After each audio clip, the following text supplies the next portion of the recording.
All right, welcome back to Phazecast, everybody. My name is Joe, and this is Eric, and today we're talking about the original trilogy of Star Wars, ranking each movie individually and then the arc as a whole. But the first thing I wanted to talk about, a little side news, is that the old X-Men series I watched as a kid is going to be on Disney Plus, and they're making new episodes. Eric, I'm so hyped, aren't you? I did not watch that show. I hate you. As a kid, I didn't watch that show. You're older than me. I watched, yeah, but I was a very sensitive little kid. I watched Winnie the Pooh. I watched Rescue Rangers. I watched, but I didn't really get that into. What I did watch was X-Men Evolution. That was down great. the road, which I really enjoyed. And if they were rebooting that, I would be super psyched. But I don't really know that much about the original X-Men series. I know that they got a lot of the cast back, which is always a good thing. Crazy. I think Rogue's the only one, maybe, isn't the same. Which is sad, but at the end of the day, you can get anybody to do a Southern Belle accent, I think. I mean, you can get anybody to do any of those voices, really. It's just sort of a nice touch that they took the time. Like, that I feel like is a good sign. That's a good sign. That's fair. There's a good respect there. Yeah. So it's not a reboot. First off, it is them releasing all of the episodes that they have, which is quite a bit, and then making new ones where it left off is, from what I can tell, which is insane to me. This cartoon ended in the 90s, I think. Or maybe well, it's X-Men 97, right? That's when it ended. Yeah, which is crazy to me. There's one thing that I want from this. There's only one thing that I want from this, because even though I liked the X-Men cartoon show as a kid, it was like the second fiddle compared to my other favorite 90s cartoon Was show. it Spider-Man? It was Spider-Man! See, I did watch some of Spider-Man as a kid. Yeah! Because they had crossover episodes.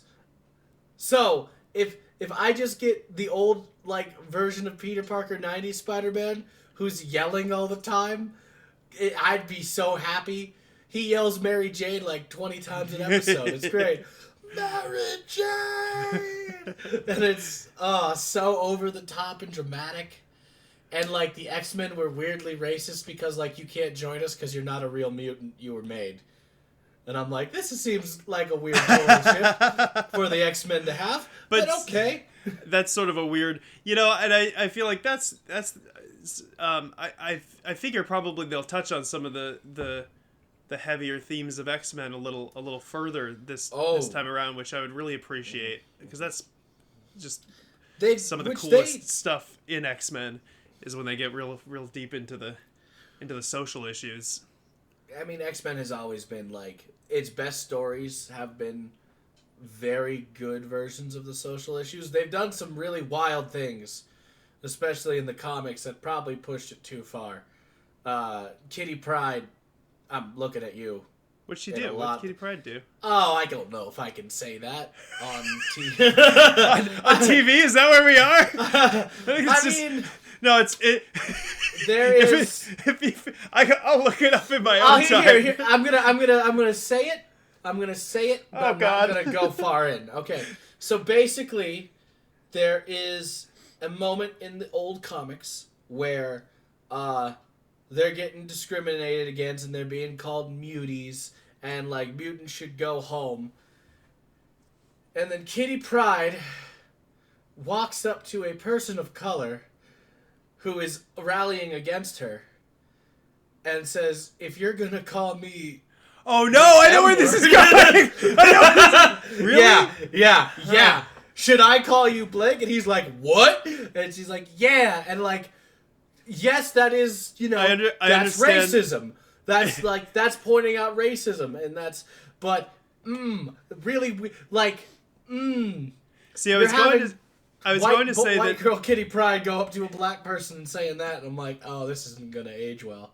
In recent times, I feel like they've handled the nature of the X-Men pretty well, but I guess it hasn't. I don't know. I haven't read older X-Men comics, so I guess the general rule of thumb in most comics, and this is why I don't get why people are like, I don't like how comics get political and they're talking about all this stuff, and I'm like, comics has always been about that.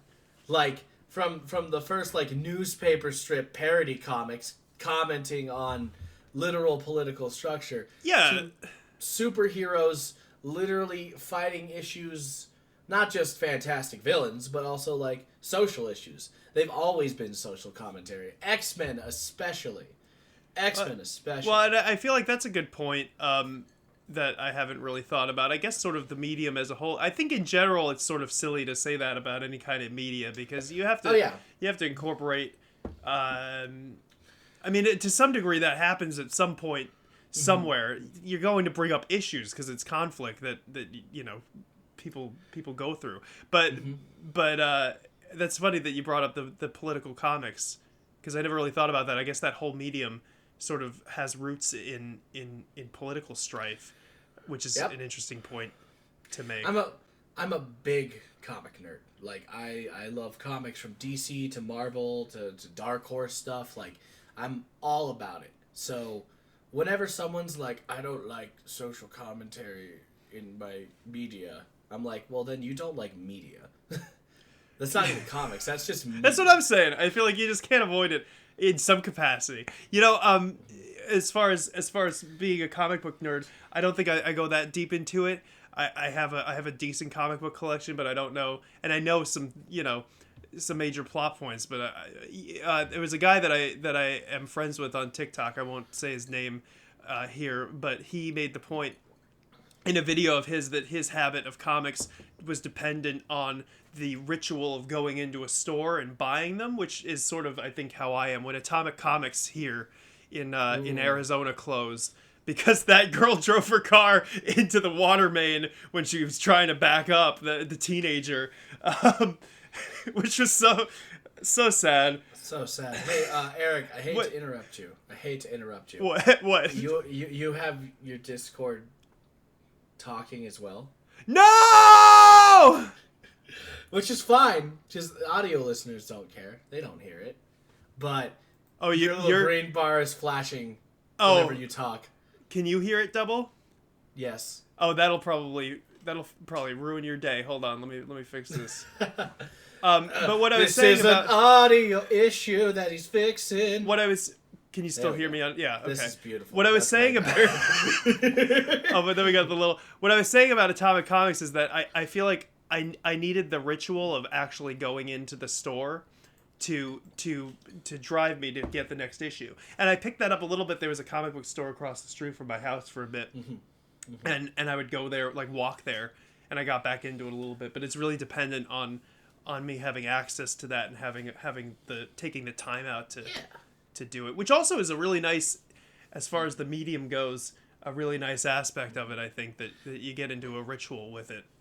I want to point out something because you said local comic book shop. Atomic Comics. Oh, that was that hit me hard. I love. Oh, it was right after Kick-Ass came out, and it was in there, and I was like, "That's my comic book shop," and then it just super cool. So I want to say about local comic book stores. If you go into a comic shop and you're just looking around, do me a favor and buy something, just anything, like a small comic, something. Because half the time people just walk around, pick up a comic, read it, and then leave. And I love comics. I want the business to thrive. And even though there's different ways to get comics now and stuff like that, the local comic store, just support them. If you're going to be in there, just buy something small. Anything. I'm probably going to get flack for saying, hey, spend your money. But they need it. And they're providing a service, even if it's as a library. And here's the thing. They're not libraries. They're stores. Yeah, a lot of them have closed down now. Yeah. That one across the street from me closed down, and that's the reason why I started going in there, was I was like, I don't want this comic book store to not be here. Yeah. So I'll just go get a comic a week. Mm-hmm. But they still closed. Unfortunately. It happens. It happens often. But so circling back on the actual original topic that you brought up, the X-Men 97 show, we were talking about the nostalgia factor of rebooting like things like the Nintendo remakes last week, and I feel like this is a really good example of exactly that. Absolutely. Do you think it's a smart move for Disney and the X-Men? I am so excited that I'm talking about it. And honestly, if Disney is trying to introduce X-Men into their MCU and their just bigger, expanded universe, because this is what this is, they're like, we have to show them that we actually care. Let's bring back this very memeable, this very, like, comforting kid show for a lot of people. Make new episodes of it, see how it works out. Like, this is smart moves. This is very smart moves. Yeah, I agree. It's sort of that same thing we were talking about with Nintendo, where they get a chance when re-releasing something to sort of tweak it or find out what still works about it. And I think they're going to get that same opportunity with X-Men. And hopefully it translates into some cool live-action movies, because I kind of miss having that around every couple of years. The X-Men movies were hit or miss, but I like the ones that I like, I really like. God, Logan was such a good movie. Oh, dude, Logan wasn't even a good X-Men movie. It was a good film. Yeah, oh yeah. Like, and so is, I think, X2 is the other one that I think is just an all-around good movie. Yeah, okay. So when Disney does eventually do their, like, long line of X-Men based movies, do you think they're gonna do, like, immediately, like, here is X-Men, or are they gonna do, like, individual stuff and then make X-Men their new Avengers property? Like, are they gonna do an origin story, or are they gonna are they gonna do, like, this movie coming in 2023, Gambit, and it's just a movie and they have to bring Gambit. them together? Yeah.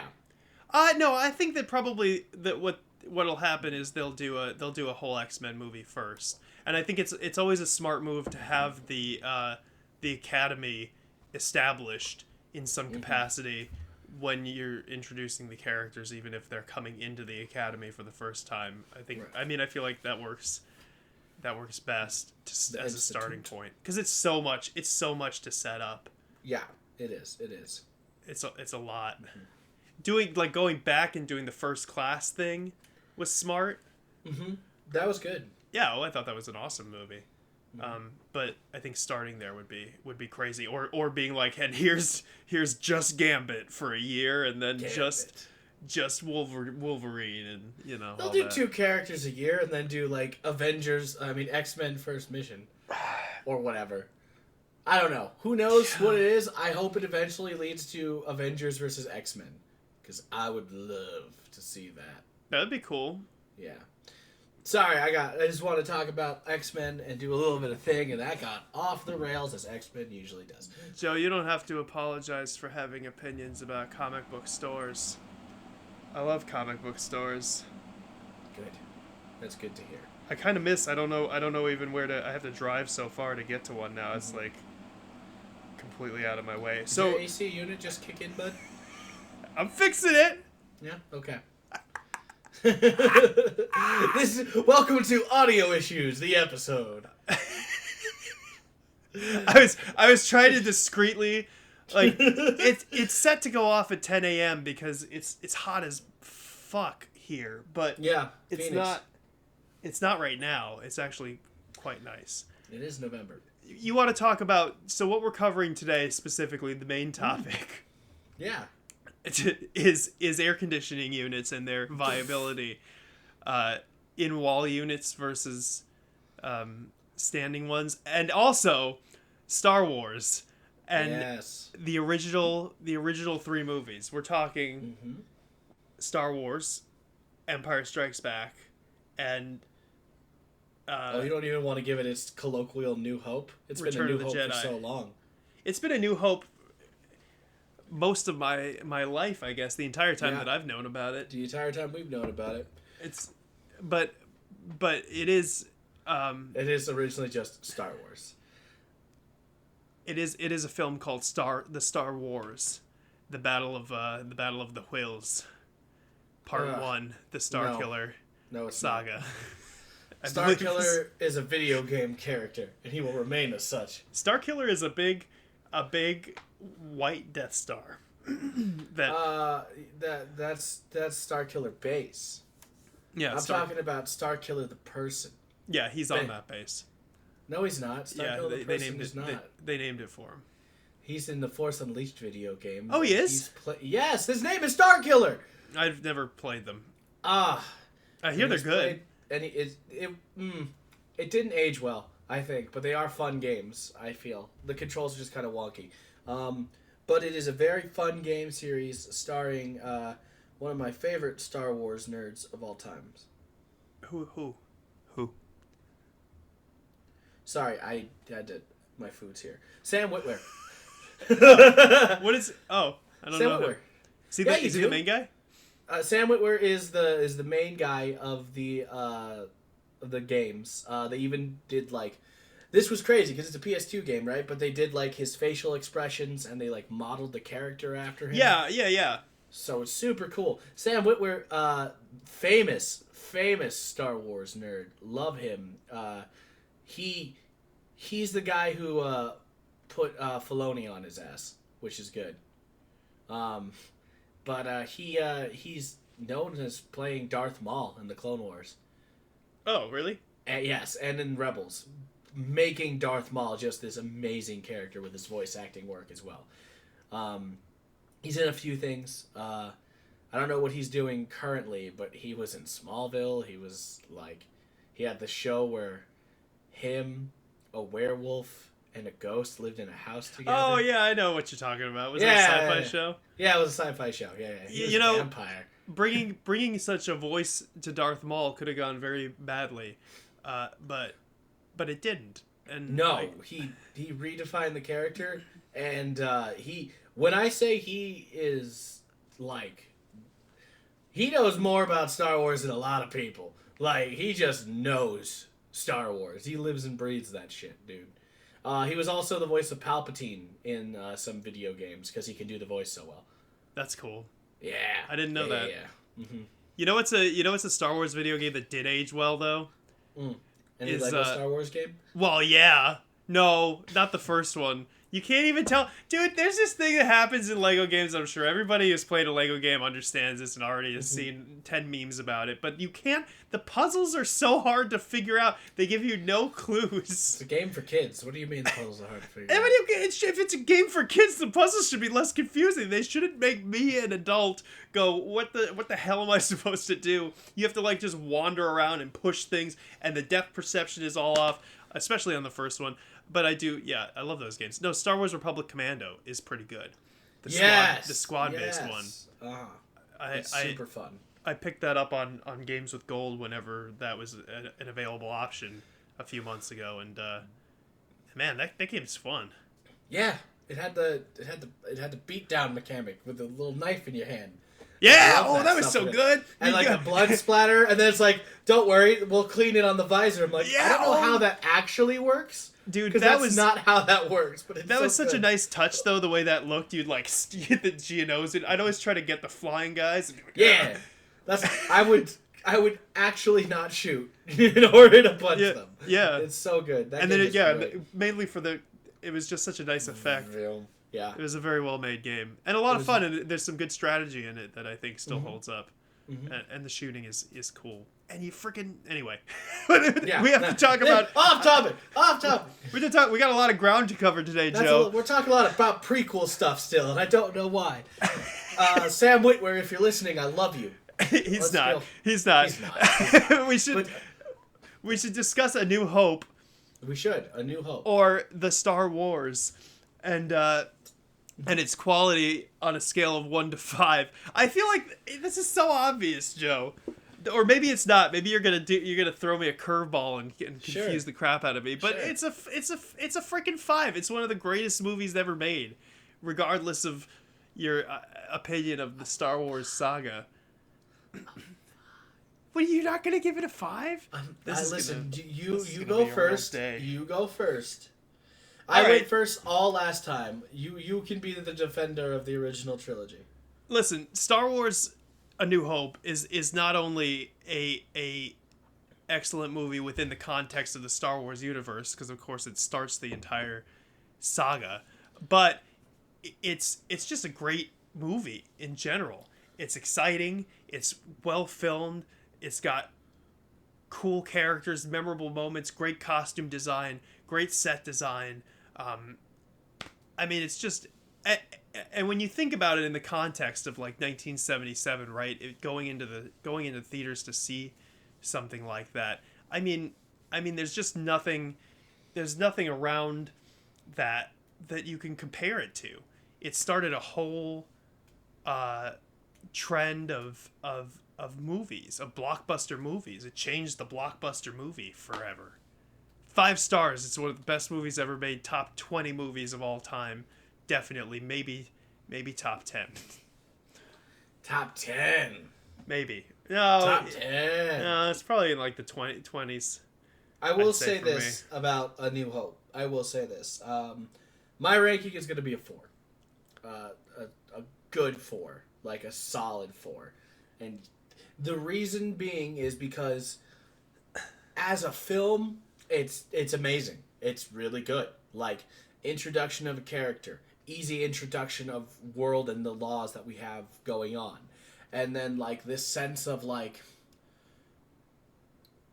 being that scrappy young kid who's rising up against something greater. You get that throughout the movie. You do feel like you're part of this epic world and this saga, jumping from place to place, like hitting these awesome beats.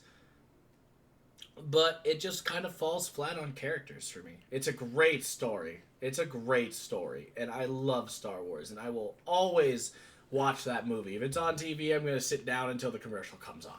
Like, if someone's like, hey, we're watching Star Wars, dope, I'm bringing the popcorn and the beer. Let's go.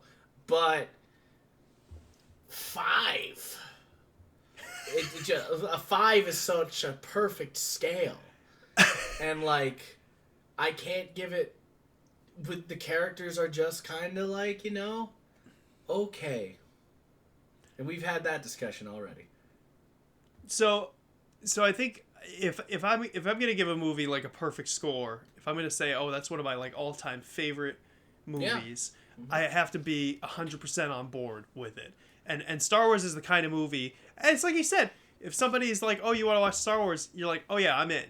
I'm 100% in. And I think that it's not the perfect movie as far as, I get that you're, and we've talked about this already in another episode, but I get that you're sort of the opinion that the characters are a little flat in it. I would disagree, but even if you were to make that argument, I still think that just wrong. being the absolute, it's just such a movie that I'm on board for. I'm like all in every time. No, and that's totally fine. It's totally fine. I get that. But like, I just wanted a little more. It's a good. You wanted a little more. I just wanted some character growth and development in the span of a movie. Our main hero during that movie is just, I'm good. I'm doing things. Hooray. Yeah, that's fine. I just did not expect to ever. I just imagined like you being a young boy if of a different era, and you walk out of Star Wars in 1977, and everybody's like, "Oh, that was so crazy," and you're like, "Oh, I wanted a little more." No. I will still be like, "Yes, it was awesome. I loved it. It was great." But like, I gotta. This is a rank, man. I gotta give it a rank. I get it. And like, when it comes to, you said it already, costume design, awesome. Like the idea of the world, awesome. The music, there's just so, like Luke staring at the twin setting suns, and that music is still just such an iconic scene. And then like right when they're getting into like the X fighters, and it's like, it's so fucking good. It's all sorts of good. But Luke is boring as shit, bro. And I'm not gonna... That's a big thing for me. That's fine. It's allowed. I'll allow it. I don't like it, but I will allow it. Okay, so what would... Aside from Star Wars, what film... Would I give, like, would you give a perfect rating? Like a 5? Yes. Out of 5? Yes.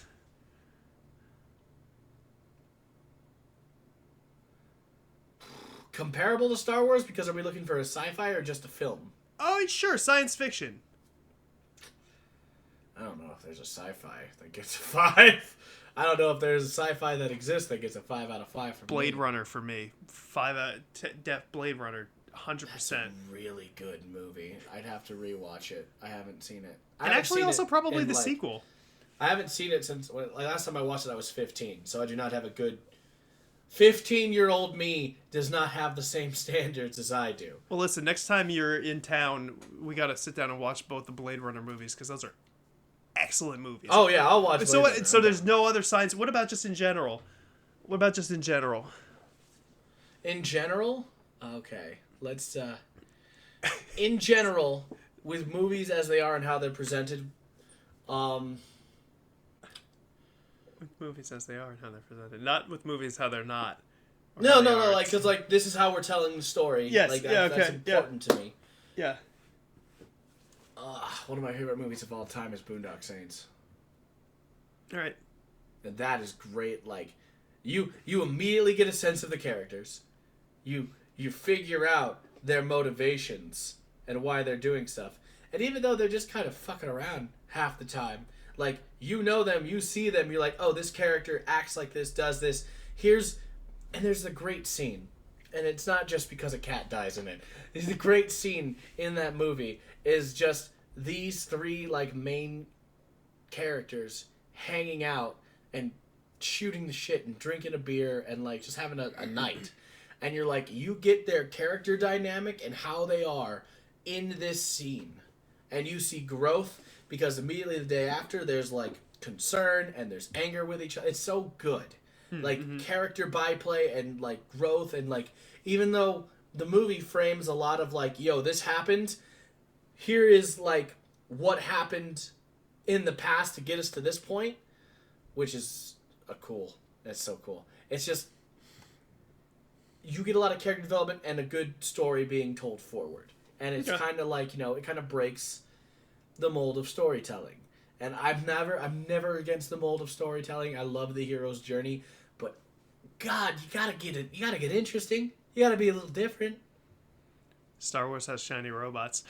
So I haven't seen Boondock Saints in probably about 10 years. But when I did see it, I liked it. I would probably say, if I were to give it a numerical ranking, I'd probably give it 3 out of 5 from what I remember of it. But I do understand where you're coming from. I guess that you and I just sort of have different requirements for character. You like flashy lights, and I like characters with actual deep emotional development. I do like flashy lights, but I also appreciate. Okay. I think some of my favorite movies are exclusively character development. I like the Before series a lot, where it's just 2 people talking the entire time, or like things like. But I guess that's sort of still a different character development than what you're talking about. Yeah.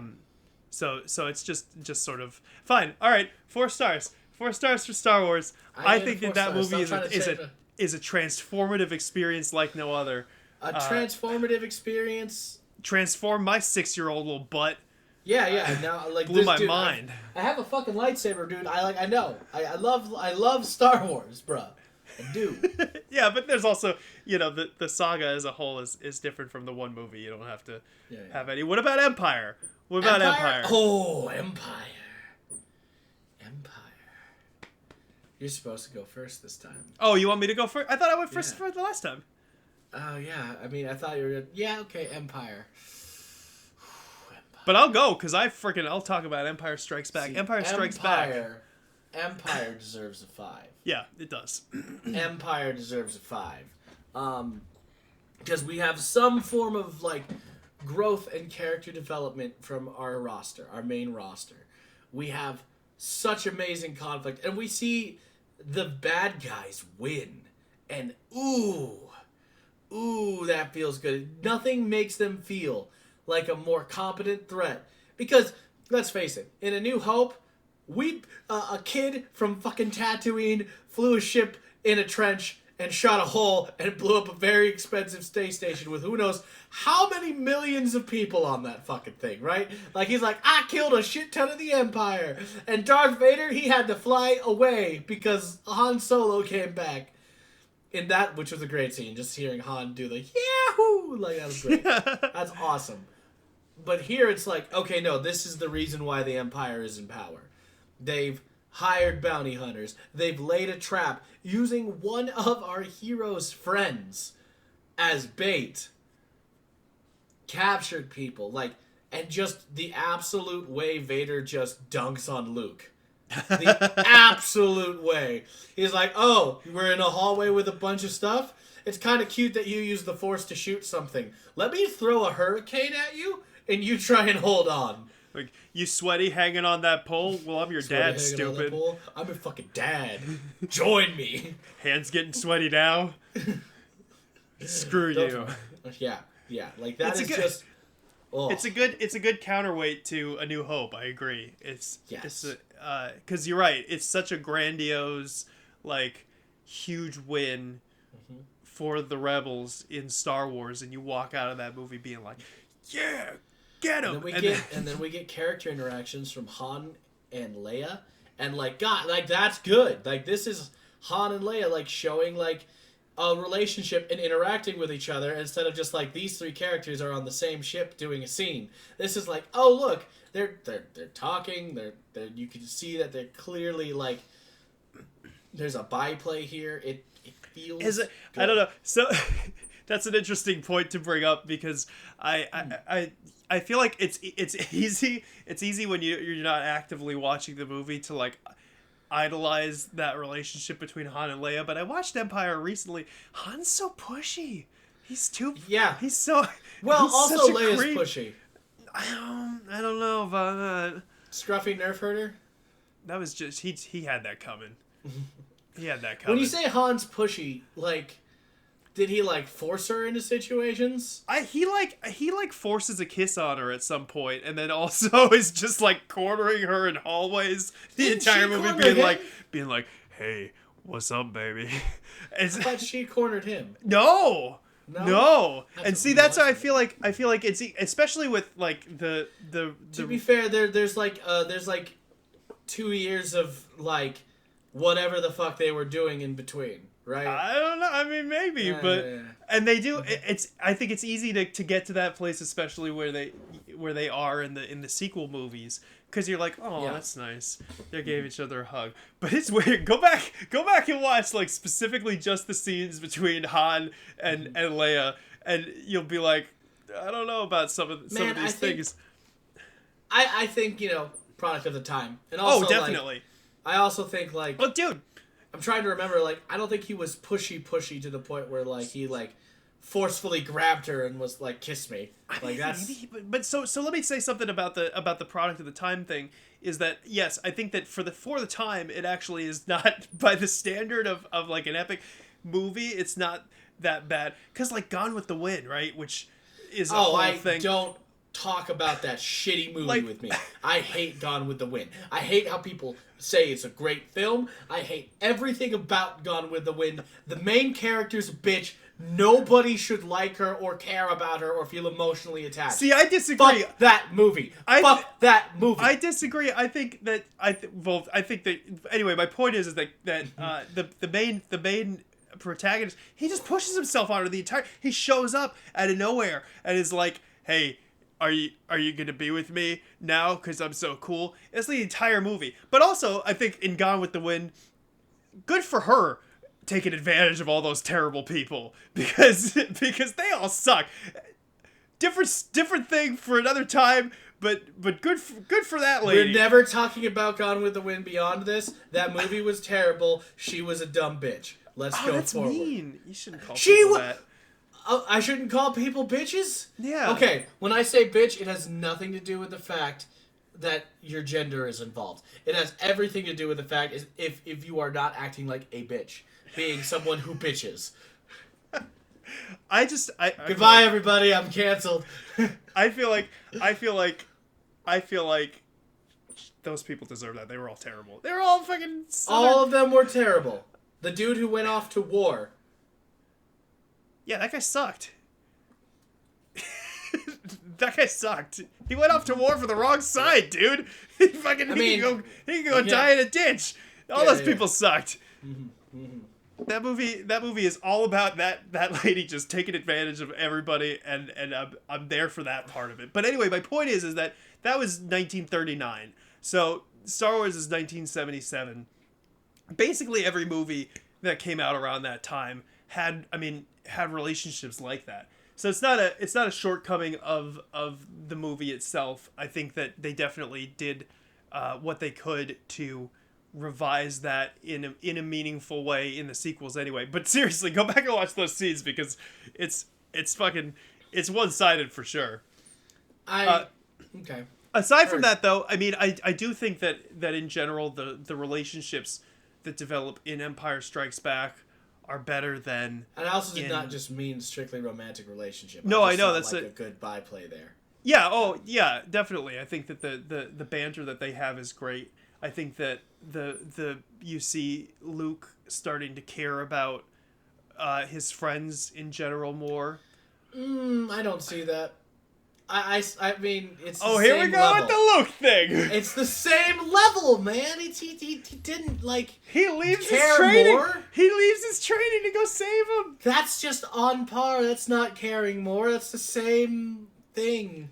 There are situations that I would not leave for certain friends. If I was having like a dinner at one of those places where they bring you the meat on the stick, and certain people needed a ride, I wouldn't give them a ride. But Luke goes. His friends didn't need a ride. His friends were being captured and trapped by the Empire. I feel like ultimately in the end, what it was that they needed was a ride out of Cloud City. No, because they had a ship. That's all right. All right, listen, dude. It's fine. It's fine. You can be wrong. Anyway, Luke doesn't. Luke is the same character throughout that whole series. It's fine.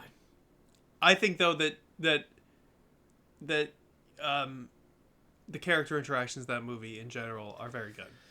Oh yeah, I think that's a very strong point. Something else about Empire that I really really appreciate is the pacing. I don't know what it is specifically about the pacing of that movie, or like the duration of the shots, but there's something about it that is just constantly interesting.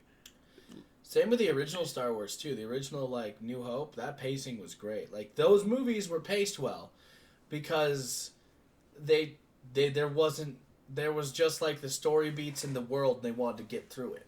And you can tell and feel that. See, I disagree. I think if there were a flaw that I was going to point out about the original Star Wars, it would be not that the pacing is bad, but it is a little jarring in the structure of the movie that you sort of feel like you get an ending, and then you're like, oh, we're here for another 40 minutes of Death Star, which is great. It's good, but it is sort of it's a. What ending do you think is A New Hope? That's like. That when they leave, well, it's not like an ending, but when they leave the Death Star, there's a clear third act that begins, and it sort of begins in a less seamless way than. It explodes and then. No, I mean before it explodes, when they get off the Death Star, they have to plan the whole attack. They weren't on the Death Star. Yeah, they were on the Death Star. Yeah, they were. Yeah, they get pulled into the Death Star. That's where Obi-Wan dies. They leave, and then they have to Obi-Wan go dying back. and them leaving should not have been the end. Well, I know, but I mean, there's a what clear. What the hell? No, there's a clear break. It's like that's the third act. Then is you go into the battle over the Death Star and planning the run through the thing. It just pacing wise. Sometimes feels like here we go. That perfectly makes sense narratively. It just doesn't. It feels really good actually, and I want to focus on this because its pacing is high action scene, and we're introduced to Vader in looking for Leia, right? Yeah. We bring it down a bit, we explain the world a bit, and then because the droids they've escaped and they're looking for people, then high action scene again. When we rescue Leia, and then oh god, Obi-Wan dies, and it hurts, and it goes down a bit. We have the planning scene, and then boom, one last spike where it's like, okay, Death Star, here we go, we're doing all this stuff, it's really crazy. Conclusion, we have the ceremony, and Chewbacca should have got a medal. They did Chewbacca dirty, and then he doesn't get a hug from Leia when Han dies. What is that about? Why don't they hug? Yeah, I don't know. Why? I don't know. They've been friends for years. Yeah. She hugs Rey? She doesn't know Rey. I guess she needed the consolation, but come on. Anyway, I just feel like between the two, if I were to pick, I feel like Empire Strikes Back flows a little bit better than Star Wars does. And I think it's just sort of a learning curve. Oh, also, let me say from the last episode, I did make a mistake about who it was. It was Lawrence Kasdan that wrote the movie. Irvin Kershner directed the movie. I think I went on a tangent about how Irvin Kershner's contribution to the script and Empire helped it a lot. It wasn't him. It was Lawrence Kasdan who then wrote for Force Awakens, and I think his son wrote Solo. But I think that's a point on Empire that I feel like is where I think that it is better than. I think I'll give them both 5, but I think that Empire is definitely better than Star Wars, than A New Hope, because of that collaboration and the stuff that they were able to learn from the first one and improve on. Man, I just want you. It's like we don't look at the same things and we want to talk about movies. What? You're like, oh, look at how they wrote the script and all the script writing. I'm like, man, what about the characters? What about the actual storytelling? Fucking script right. Get the hell out of here. No, but Get the hell out of here with your shit. I think that that's important. I think that it is, but the overall story, plot, and movement of the characters and how they're portrayed, that is what make good story. That comes from the screenplay. No. I mean, it does, but also no. Well, I mean, I guess... Have you ever read a screenplay? Have you ever looked at one? Yeah. It's almost nothing but interpretation. Well, that's fair. There's a lot that goes into the choices that they make. That's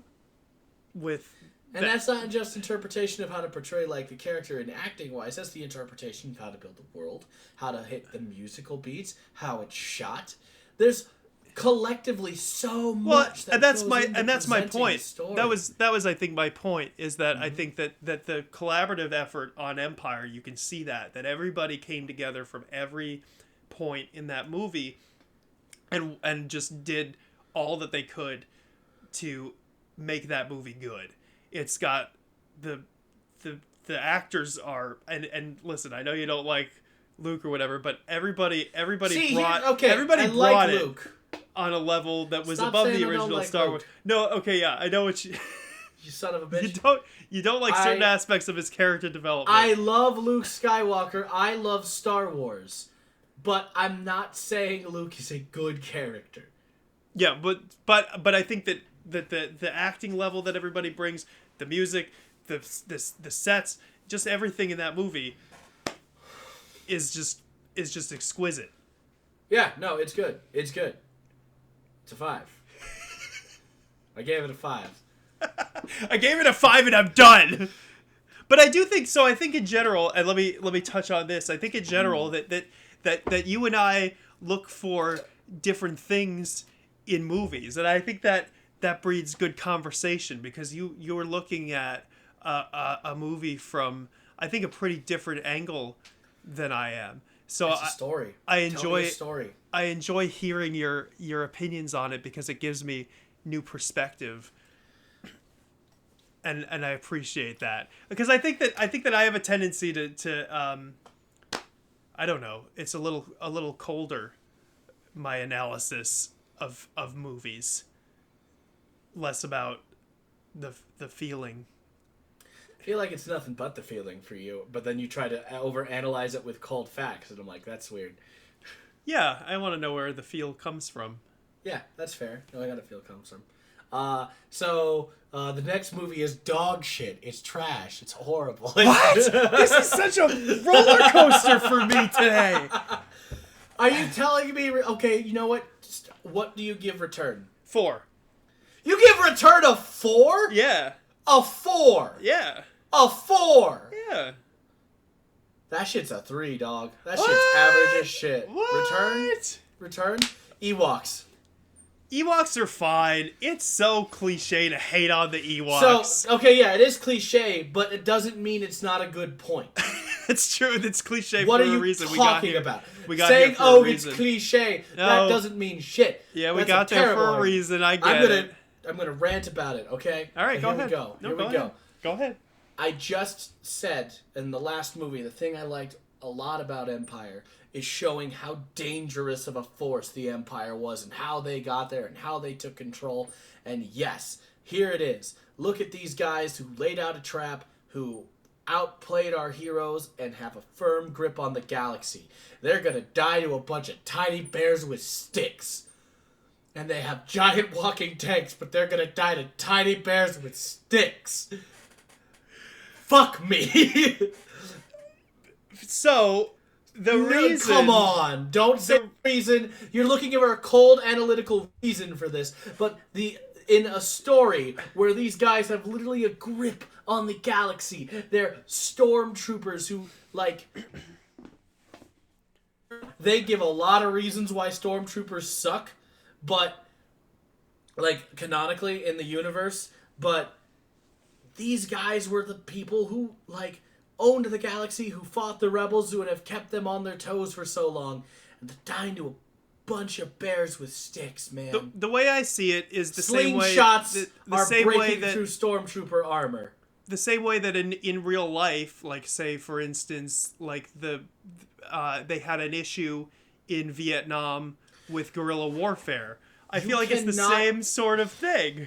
No, you are grasping at straws. Yes, the guerrilla warfare aspect of that does exist, and it's hard when you're fighting in a jungle, but I'm talking about how a walking tank that shot lasers was taken out by a 2-foot bear for no reason. Because the tank couldn't fit through the trees. They did, though. Yes, it was. It was fitting through the trees just fine because then the bears started using it to kill the men. It wasn't because they knew how to navigate the trees. But they shouldn't know how to operate heavy machinery like that. Are you kidding me? Wasn't it Chewbacca? They literally thought C-3PO was a god. So how the wasn't they didn't start using the tank as a fucking weapon? Wasn't it Chewbacca that no. drove the AT-ST? No. He's too big. No, I'm pretty sure it was Chewbacca, dude. Buddy. I'm gonna look this up. You can't... That is a ridiculous thing. And I know I am the first one who's going to be like, it's the Force. The Force is pushing for balance. And the fact that it's using Ewoks right now to do it hurts me. But, like, this is how it goes. But you can't tell me that aspect, that big glaring, hey, we're going to make Ewoks so we can sell a bunch of toys to kids. That is true. That is true. Like, that was a blatant, like, yeah, Star Wars is just, like, this is just a money grab. Oh, it is. And I hate everything about it, because it's not even a good money grab. Like, bringing back the X-Men series from Disney+. This isn't a good money grab. This is a bad money grab. You're ruining, like, the credibility of everybody here. Ugh. It was Chewbacca that drives the AT-ST that they hijack. Yeah, but didn't they squish the tank with 2 logs? Yeah. That's stupid. That's not... What? I just think it was a fight that they weren't ready for. Is it portrayed perfectly? No. You are just saying that to give it an excuse. Well... If you really think about it, you know in your heart of hearts that it's bullshit and that it was to sell toys. Well, Don't say they weren't prepared for it, because even if they're not prepared for it, I should be prepared for a little dude with sticks coming at me if I've got a gun. Who wins that fight? I think that discrediting something as a way to sell toys too is sort of not a great argument either, because you can say that How about the argument when it was, you can say that about Transformers, you can say that about Teenage Mutant Ninja. I mean, so many things. Yeah, but there's the difference there is Transformers is a series built to be a money grab and sell toys, as Star Wars wasn't, and they added that in and they turned it into So that's different. That is different. So I'm gonna bring it up, and it is a valid point. Yeah, unfortunately, that is capitalism, baby. Yeah, capitalism's fine. I don't give a shit about that. It's like sell. I will have a whole different conversation about that, sir. But people gotta sell, man. What do you want? Yeah, well, that's also don't get to be like capitalism is bad. You run a store where you resell things that people already made. listen, No. You're done. So, back to Star Wars. Staying on topic of Star Wars. I have to survive in a system I do not prefer. Star Wars. Surviving in a system you do not prefer is being part of the problem. Anyway, Star Wars is what we're talking about. A New Hope specifically. We had Return of the Jedi. You're right. Return of the Jedi. A terrible Yes, movie. I win! No, what argument won? So we got a great opening scene, right? Where it's, Luke showing up to Jabba's, and then we got Leia being a badass, which, let's talk about how the relationship you thought was weird in Empire Strikes Back, and how Leia is the one in charge of that entire relationship after that, immediately going forward. Like, that's good. Like, Han just being blind during entire fight. That's true, yeah. Oh, dude, that's when it starts, is Return of the Jedi and their relationship. It's so good. So good. That's like, what's happening? Leia, is that you? What's going on? Did I kill Boba Fett on accident? Awesome. But he didn't. And it's great. Yeah. Yeah, that stuff is good. That's really good. Mm-hmm. Jabba's Palace, great starting scene. With Luke having to go back to, I gotta learn more from my master before we go forward. Yoda's death, so good. They made some weird little Muppet, and don't get started, please. Some weird little Muppet. Made me care for him so much. That was good. And then we just have this terrible mid-scene with the Ewoks. Because it's not just the Ewoks themselves, it's just everything that happens. From, C-3PO being treated as a god, and, this whole comic relief bit. Where, it should be the culmination of a story. It should be, paths connecting, and here we go, this is it. And instead, because it had such a great start, and then it's just meh. And then it's just, And then, we have, Luke Skywalker, confronting Vader about, being his dad, and, I still see good in you. And, when Vader throws Palpatine over, God, that was so good. So how do you feel in general about the confrontation on the Death Star? I think that, honestly, I had wished... It is good storytelling for it to be the ending of... for it to be Vader who throws him off. Yeah. I kind of wish I had seen Luke be more of a...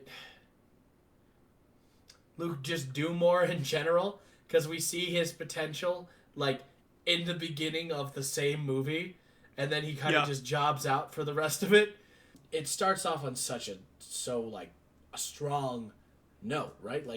We have this huge action scene where we see Luke doing things and being competent, and then all this other stuff happens, and the pacing is, fast and good, and, oh, wow, we're getting there. He leaves to go see Yoda, and it's so awesome because, it's Yoda, and it's him returning to his master, and he made me feel sad for a Muppet.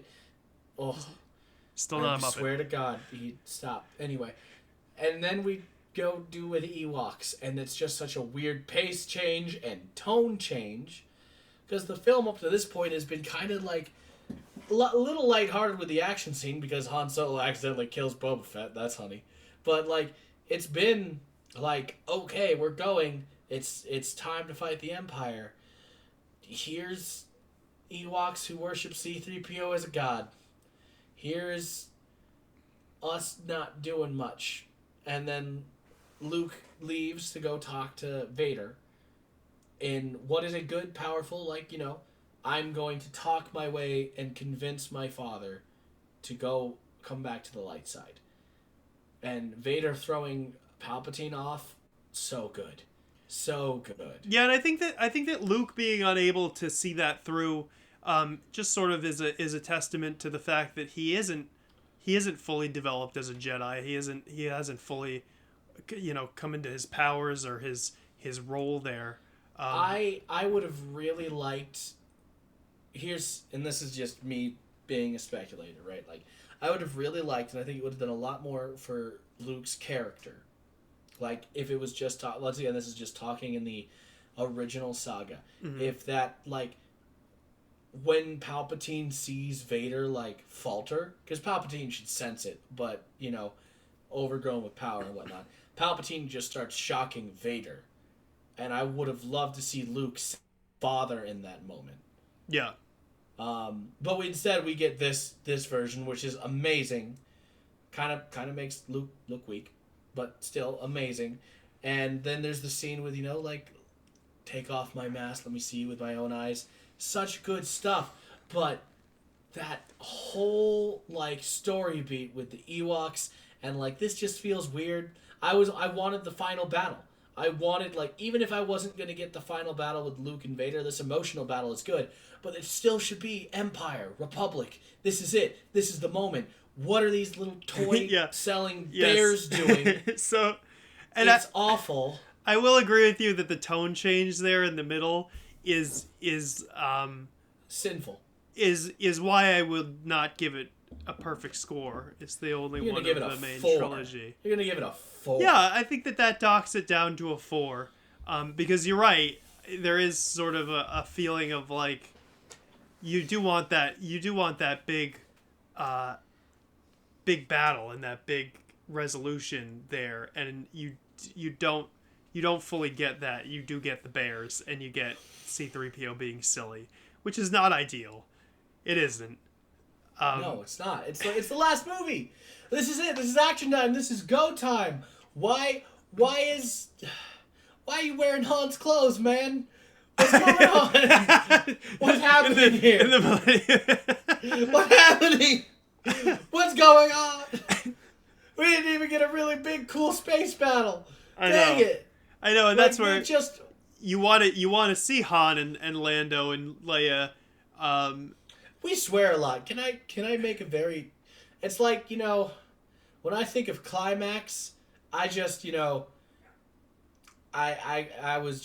got kind of stopped midway here, and that sucks, and it kind of ruined it. What? When I think of climaxing, I really feel like the climax of this movie was just taken away from me halfway through. Are you saying that are you saying that Return of the Jedi jammed your boner? Yeah. I'm saying Return of the Jedi really just kind of, messed it up. You just it's the Blue Balls movie. It's Blue Balls the movie. It's for you. Because I wouldn't go that far. I would. I think that I definitely just did. I think that now I can't say anything about the movie without it being you can. We can leave this. I think this movie is very satisfying to me. Okay, you took it there. I think it has a satisfying ending. I think it's. I don't. I think we lost a lot. But I do understand where you're coming from with that battle, because that's when I watch it. The one thing that it's I really wish that you got more of those characters and the rebels in general fighting a fight the that rebels should fight the final fight against the end. Yes. Yeah, I agree with that.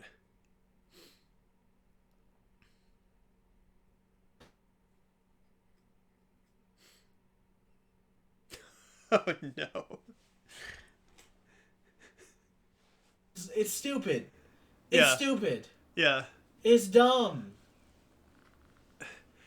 I mean, I agree. And I feel like the only reason you're defending them is because it's cliche not to hate them, and because they are cute. Listen, I just think that there are points to defend there. I think that it is reasonable that they went into that. Reasonable. No, I think that from a technical standpoint, it is reasonable that a force of an army went into a situation like that and messed up really badly. I think that that's reasonable. Is it my favorite? No, I would have liked to have seen any number of other things happen in that scene. Yavin. It wasn't they don't know. They had already controlled Yavin. Yeah, but they had bases on there with things set up. But I don't think that they were ready to go battle on the moon the way that they did. That's where their bases were. They had literal troopers built to ride speeders through that forest. That's true.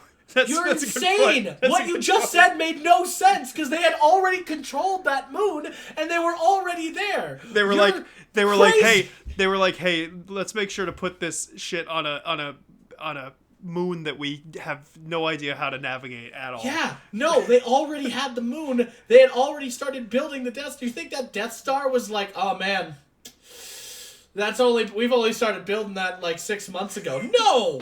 No! They've been there! They've been there! They had everything! Right. That's fine. That's a reasonable point to make. Like, what are you talking about? That's fine. You're just defending. They had the speeders. But they weren't planning on putting the ATSTs there, I don't think. They already were there, Eric! It just was a larger... I don't know. That's right. That's you completely ignoring how any military operation works. It's not well executed, but I think they were going for a guerrilla warfare kind of thing. It just happened to be with dumb teddy bears that I don't like.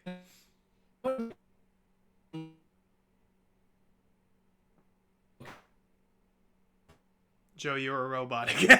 Oh my god. I think there must be some sort of internet thing going on. Okay. Audio issues the episode. Sorry guys, I turned into a robot, my internet sucks, but don't worry, I can rant still. I'm gonna rant about how that's not how any military operation operates.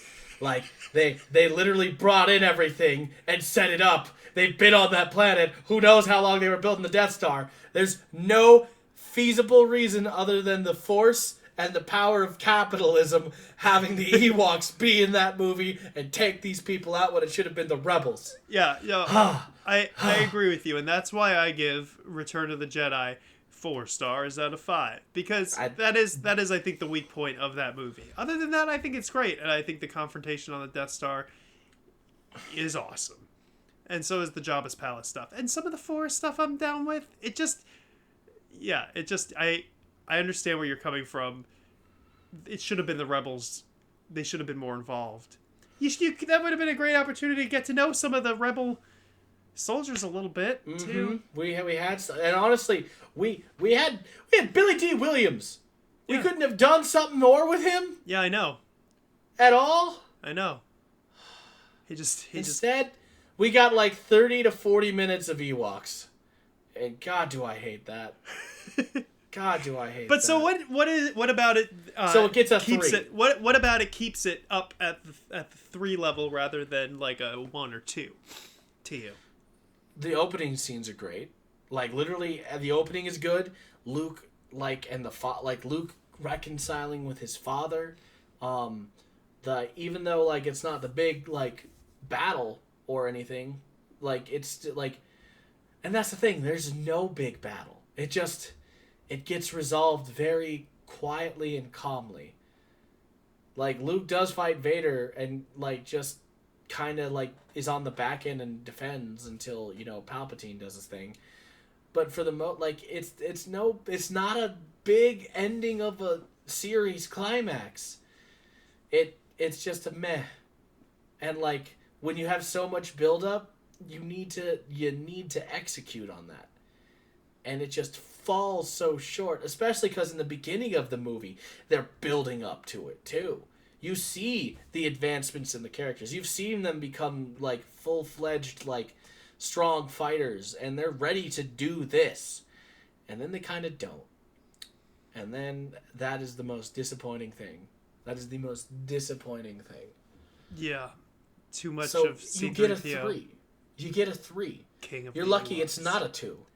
The only reason it's not a 2 is because it had such a good beginning and, like, a very, like that part with Vader and Luke in the end, which is more Vader's character than Luke's character. It should be a better contrast between the quiet conflict on the Death Star and the battle on the ground, but I agree that it does fall short of that because of the content of the battle on the ground, and that is its weak point for me and why it runs a point short. But overall, the series, the trilogy as a whole... the trilogy as a whole gets a 4. What? Yeah. Absolutely. 5. Best run of movies in the history of cinema. Best run of movies in the history of cinema. Best saga. best saga is that three trilogy. We wouldn't have any other ones if it weren't for Star Wars. Franchises in general. Storytelling has always been a thing. There would have always been someone would have rise to the occasion and made a trilogy otherwise. And that's when they started doing it. And then, in fact, actually, that was the start. Like, a lot of people just started making trilogies. Back to the Future, and effing Karate Kid. Yeah, I guess that counts. I'm trying to think of specifically, like, 70s, 80s, like, trilogies. There's a bunch of them. I guess there are 3 live-action Teenage Mutant Ninja Turtle movies in that first run. I think that's 90s, though. There is... they did that all over the place. But it's because of Star Wars. Are they largely. Muppets? Are the TMNT Muppets because they were made by some Jim Henson people? No! And I feel like that's exactly what they are. Muppets are only Muppets if they fit a certain criteria for the operation of them. Now you sounded like the mutants in, like, the old X-Men 97. I didn't make the rules, Joe! Oh, so you're making rules now. That's really not inclusive, I feel. Henson, this is his doing. So Henson has decided to, like, yeah, you're right. He made puppets! Henson made a bunch of Muppets, but, like, I'm gonna make this guy, but he's not a Muppet. It's only Sesame Street and the Muppets that are Muppets. The operation of the creatures is different. Labyrinth, Dark Crystal. Can you watch the Dark Crystal show, please? No. Now I won't. Have you seen the movie? I did, but now I'm going to forget everything about it. I'm going to forcefully forget. I want you to watch that so that we can discuss I won't have Crystal. This anti-puppet propaganda. It's not anti-puppet! I love all puppets! Actually, that's not true. Muppets are the best puppets. Jim Henson creatures are the best puppets. Nobody comes close. They've got such personality. Nothing beats Kermit the Frog. Leonardo, Raphael, Michelangelo, and Leonardo Donatello. DiCaprio, the turtle, the giant mutant turtle. You know, listen, Leo, Raph, Mikey, and Donnie, they're named after Renaissance artists, and the fact that you won't accept them into your Muppet world, they're suits. They're just big suits. What's Big Bird? You dumb idiot. I'll have to look into... You dumb idiot! I'll have to look into the specifics. I'll have to look into the specifics. I'll have to look into the specifics of Big Bird. Big Bird causes a real conflict in my brain right now. What about Big Bird's imaginary friend, who is Snuffleupagus? Who's also just a person in a suit? I don't think... You're wrong on so many levels. Oh, God, I don't know. I need to do some more research into this. I need to consult the Muppet text. You need to stop discriminating against other puppets. All puppets are not the same. Muppets are different. I always thought, and maybe I'm wrong, but I always thought that it had to do with the way that it's the hand motion plus the arms, but I might be wrong. I don't know anymore. My entire world has been turned upside down by fucking Big Bird. Yeah, baby. Baby. He got his COVID vaccine and he's coming to talk about political stuff. Like all media. And seriously, that actually is something that Big Bird did I think he talked about getting the measles vaccine, so it's nothing new. Yeah, he did that a long time ago. Yeah. That's fine. It's PBS. Yeah. It's not. What a roller coaster of an episode. What a roller coaster. How long has it been? How long will it be once we edit it into a viewable, listenable experience? I think it'll be like just shy or just over of an hour. So, all in all, though, we did the dang thing. We talked about Star Wars. We talked about X-Men. We talked about puppet rights. We should talk about Frodo next time. Oh God, yeah, we ran out of time for Frodo. Big Bird is a Muppet. Big Bird is a Muppet, which confuses me even more. Yeah, of course he's a Muppet. Speaking of trilogy, Lord of the Rings. But next time we're talking about the new trilogy, and boy, is that probably That's gonna be a roller coaster. This is gonna end our friendship. You're gonna listen, man. You're gonna get so mad. I love Star Wars, but I am very critical about the things I love. Yeah, me too. Yeah, that's why we're here. I'm trying to understand though Big Bird and the context in which he is a Muppet. We don't have time to talk about Big Bird. We've gone over an hour at this point. Well, maybe. Thank you, ladies at the and beginning gentlemen. Goodbye. Next week we'll be talking about Big Bird and what classifies him as a Muppet. Goodbye, thanks for everybody. listening and watching. Check us out later next week on Wednesday when we talk about only Big Bird. Goodbye. Bye.